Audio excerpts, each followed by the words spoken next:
vous le dis à vous qui m'écoutez, aimez vos ennemis, faites du bien à ceux qui vous haïssent, souhaitez du bien à ceux qui vous maudissent, priez pour ceux qui vous calomnient. À celui qui te frappe sur une joue, présente l'autre joue.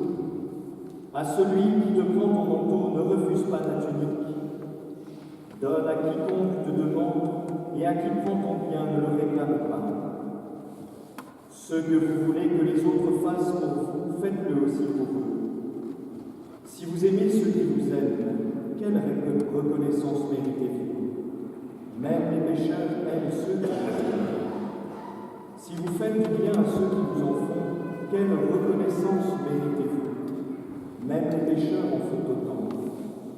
Si vous prêtez à ceux dont vous espérez recevoir en retour, quelle reconnaissance méritez-vous? Même les pécheurs prêtent aux pécheurs pour qu'on leur rende l'équivalent. Au contraire, aimez vos ennemis. Faites du bien et prêtez sans rien espérer en retour. Alors votre récompense sera grande et vous serez les fils du Très-Haut, car lui, il est bon pour les ingrats et les méchants. Soyez miséricordieux comme votre Père est miséricordieux. Ne jugez pas, vous ne serez pas jugés. Ne condamnez pas, vous ne serez pas condamnés. Pardonnez, et vous serez pardonnés. Donnez, et l'on vous donnera. C'est une mesure bien pleine, tassée, secouée, débordante, qui sera versée dans le pan de votre vêtement. Car la mesure dont vous servez pour les autres servira de mesure aussi pour vous. Acclamons la parole de Dieu. Louange à toi, Seigneur Jésus.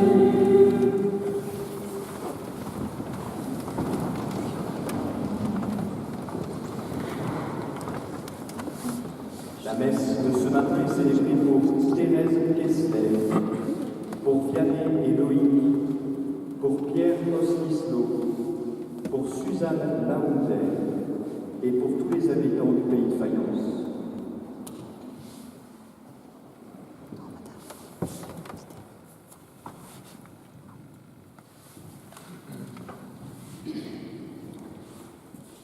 Il y a des paroles de Jésus qui sont plus faciles à entendre que d'autres. Vous n'êtes pas d'accord avec ça? Un petit peu, hein? Je ne vous ai pas regardé pendant que je proclamais cet évangile, mais j'imagine, dès que j'ai commencé. Aimez vos ennemis. Mince. Je pensais à ceux qui n'ont peut-être pas trop l'habitude de venir à la messe le dimanche, qui sont là aujourd'hui. Il y a des problèmes dans ce micro. Qui viennent aujourd'hui et qui se disent « Ah waouh, le message il est dur aujourd'hui, oh, j'aurais mieux fait de ne pas venir, parce que le message il est trop dur. » On va essayer de voir ensemble que ce message de Jésus, en réalité, il n'est pas trop dur, pas du tout en réalité. Il faut par contre bien le comprendre, pour bien entendre ce que Jésus va nous dire, et au contraire, vous allez voir que cette parole elle est extraordinaire. C'est vrai qu'elle est exigeante, c'est vrai que le Seigneur est exigeant avec nous, mais c'est une exigence d'amour. Vous savez, quand on aime quelqu'un, on exige de lui ce qu'il peut donner de meilleur. C'est un peu ce que Jésus fait avec nous aujourd'hui. Et pour commencer, pour bien entendre cette parole, elle me touche particulièrement parce que, vous savez, Jésus dit, toute une partie où il se répète d'ailleurs en disant « Mais si vous aimez ceux qui vous aiment, quelle récompense en retirez-vous? Les pécheurs ne font-ils pas pareil ?» Et il répète ça plusieurs fois. « Mais si vous faites ça, quel est l'intérêt? Les pécheurs ne font-ils pas pareil ?» Comme si Jésus nous montrait que nous là aujourd'hui, nous qui sommes là auprès de lui, on a quelque chose de plus, on a quelque chose de différent. Alors c'est pas notre puissance, attention, hein. Faisons bien attention à ça, c'est pas un orgueil, hein. Faut pas qu'on se dise « Ah ouais, c'est vrai, il a raison, on est les meilleurs, donc on peut faire mieux que les autres. » Non, ça c'est pas vrai du tout. Par contre, par la grâce de Jésus, on va le voir, dans cette présence de Jésus, on a quelque chose de différent. Si vous êtes venus dans cette église aujourd'hui, c'est bien pour chercher quelque chose de différent. C'est bien pour cette présence de Jésus qui va nous rendre différents. Mais il faut que ça se voit. Et vous voyez, dans l'église, je pense qu'il y a une très très grande attente aujourd'hui. Je cite souvent cet exemple parce qu'il me marque et qu'il me plaît souvent de gens qui ne vont pas à la messe, qui me disent « Mon père, j'ai pas besoin d'aller à la messe. Parce que quand je vois les chrétiens qui vont à la messe et qui après critiquent, condamnent, jugent, se mettent en colère, font le mal autour d'eux, je me dis ça sert à rien la messe, parce qu'ils y vont et que ça ne change pas leur cœur. Vous voyez comme cette parole de Jésus, elle doit d'abord être une invitation pour nous à dire mais c'est vrai. Normalement, pour nous qui avons Jésus dans notre cœur, il devrait y avoir quelque chose de différent, qui devrait se voir. On va pas faire semblant, hein. Mais quelque chose qui devrait se voir où effectivement on se dise, c'est la charité, cet amour en acte concret. Alors pour bien entendre cette parole et pour bien la vivre, je vous propose d'abord d'inverser un peu les choses. Parce que souvent on entend cette parole comme un commandement formel extérieur. Tu vas aimer. Imaginez Jésus nous dire ça, comme s'il nous secouait là ce matin en disant faut que tu aimes, tu vas aimer. Comme un ordre, un commandement dur, froid, extérieur. Souvent on l'entend comme ça, nous. Vous entendez un mot sur deux, ça va, vous comprenez quand même ce que je dis ou pas? Comme un espèce de commandement extérieur, on n'y répond en disant ah c'est vrai, le Seigneur aujourd'hui m'a dit d'aimer mes ennemis. Allez, je vais aimer mes ennemis avec ma force, et ça va être dur, et il faut que j'y arrive. Je ne sais pas si vous êtes déjà essayé, moi j'ai essayé ça, ça marche pas. On essaye un moment, hein, parce qu'on a une bonne volonté, mais on n'y arrive pas en fait, c'est trop dur pour nous. Et c'est peut-être pour ça qu'en entendant cette parole au début, vous vous dites non, c'est pas possible, je ne vais pas y arriver, de ce commandement dur. Mais parce qu'en fait, on a une très grande erreur, et c'est vrai dans plein d'aspects de notre vie avec Dieu, c'est qu'on imagine que Dieu attend de nous d'abord que l'on fasse des choses, et après il va nous récompenser. C'est très faux ça, hein. C'est pas du tout la théologie chrétienne, c'est un catholique. Pas du tout. Il y a quelque chose de premier, avant tout, avant moi, avant ce que je fais, avant ce que je suis, c'est quoi? C'est l'amour de Dieu. L'amour de Dieu est premier. Il n'y a rien de plus important que l'amour de Dieu. Dieu n'attend pas avant tout que je fasse des choses. Dieu attend avant tout que je sois aimé de lui. C'est grand ça, hein? Vous avez bien fait de venir en fait, hein? Vous avez vu, hein? Pour ceux qui se disent mince, il va falloir que je fasse des efforts. Ben non, en fait, c'est un dimanche, bonne nouvelle, hein? Dimanche, semaine, pour se laisser aimer par Dieu, parce que c'est ça l'essentiel en réalité. Et si nous, chrétiens, on met les choses dans l'autre sens, on se trompe et on ne fait pas la volonté de Dieu. Commençons par voir combien Dieu nous aime. Il nous a créés au commencement du monde, mais même au commencement de notre existence. On vient de Dieu, hein? On a été voulu par Dieu. C'est immense quand on y pense quand même. Hein? Je ne suis pas là par hasard. Hein? Je ne suis pas là comme ça en me disant tiens, j'ai vu de la lumière, je suis rentré dans le monde. Non, pas du tout. J'ai été voulu par Dieu, parce que je suis aimé par Dieu, parce que j'ai de la valeur aux yeux de Dieu. Le jour de ma création, mais tous les jours de ma vie, il m'a balancé dans l'existence, dans la jungle du monde, en me disant allez, maintenant débrouille-toi, je t'ai donné la vie, t'as déjà pas mal de chance, débrouille-toi. Non. Il m'a non seulement donné la vie, mais chaque jour, il me permet, vous voyez, d'avoir cette grandeur d'être aimé au quotidien par le Seigneur. Ça change toute notre vie, ça, hein. Franchement, ça change tout, ça. Moi, j'ai essayé cette semaine, je vous témoigne, j'ai essayé cette semaine parce que j'étais marqué par cette parole, et ça change tout. Vous levez le matin, vous avez un problème, vous avez une difficulté, une épreuve, c'est dur. Ouais, mais je suis aimé de Dieu. Donc, en fait, c'est plus si dur que ça. C'est plus pareil en tout cas. Ah, il fait pas beau aujourd'hui. Le mec il me dit c'est hyper important, il fait beau en ce moment, c'est bien. C'est vrai, c'est sympa. Ah, il pleut aujourd'hui.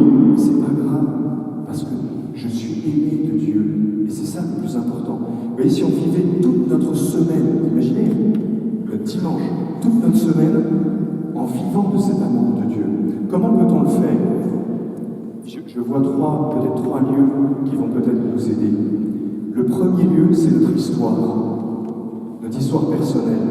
Il ne faut pas hésiter souvent à revisiter son histoire sous le regard de Dieu. Je pense qu'on oublie de le faire, ça. Quelquefois, on se dit, mais t'es où, Seigneur? Tu fais quoi? T'étais où? Mais en fait, il n'arrête pas, mais on ne le regarde pas. Et si on regardait concrètement, allez regarder de votre naissance, où Dieu vous a voulu, et toutes les étapes de votre vie, tous les moments, et vous allez voir que là, il était là, parce qu'il m'aime, et qui m'a accompagné, qui m'a guidé, même dans les moments éprouvants, même dans les moments difficiles, le Seigneur est là, qui vous porte et qui vous aide. Sinon, on ne vivrait rien. Rien ne serait possible sans cet amour de Dieu, concrètement. Le deuxième mouvement, ça va être la messe. C'est pour ça que c'est une grâce que vous soyez là aujourd'hui. Parce que là, la messe, c'est le lieu par excellence de l'amour de Jésus. Je ne sais pas quelle image vous avez de la messe, pour ceux qui sont venus en traînant des pieds, en se disant « Ah, mais de toute façon, il fait froid. » Il fait froid, hein. Puis c'est ennuyeux. Puis le prêtre, il parle longtemps. Et puis, je sais pas quoi, il y a des blabla. C'est pas ça la messe. En réalité, c'est pas ça vraiment. La messe, c'est Jésus qui vient vous dire « Je t'aime ». C'est chouette quand même. Hein.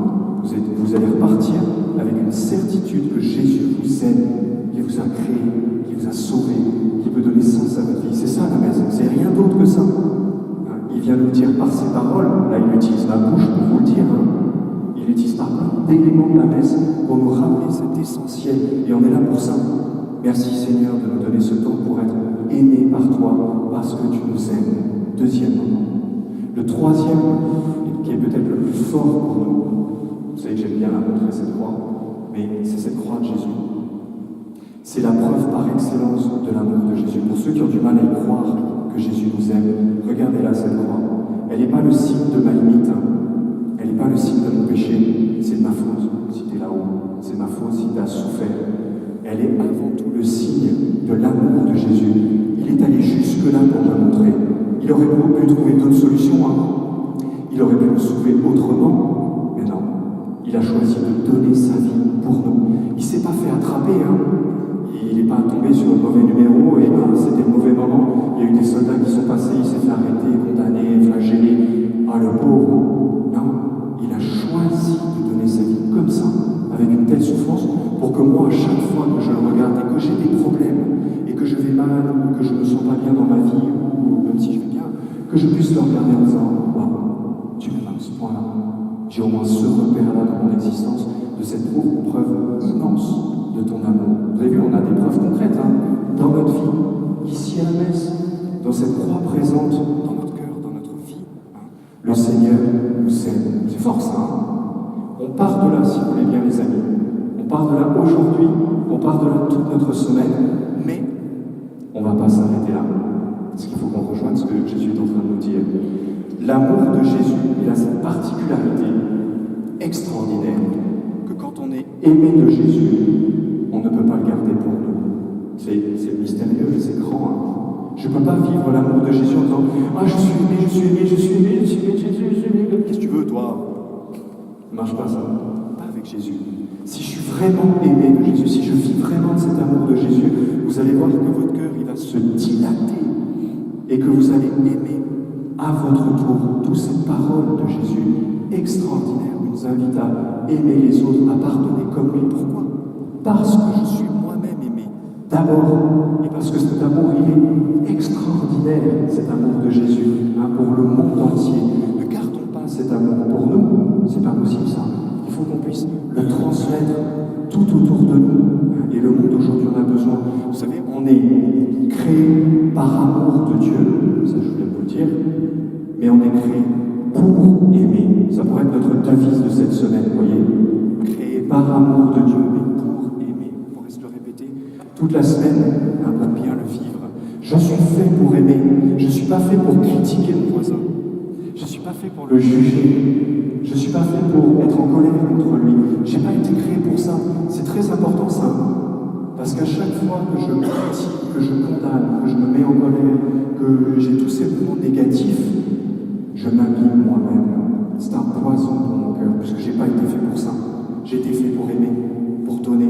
Donc si je ne vais pas dans ce mouvement, pourquoi j'ai été fait ? Je me fais du mal. Vous voyez, on peut se faire beaucoup de mal finalement, en empêchant Jésus de nous aimer et en empêchant notre amour de se transmettre aux autres. Libérons tout ça. Libérons ça. Laissons Jésus nous aimer et après, développons cet amour vers les autres. Mais ce n'est pas évident.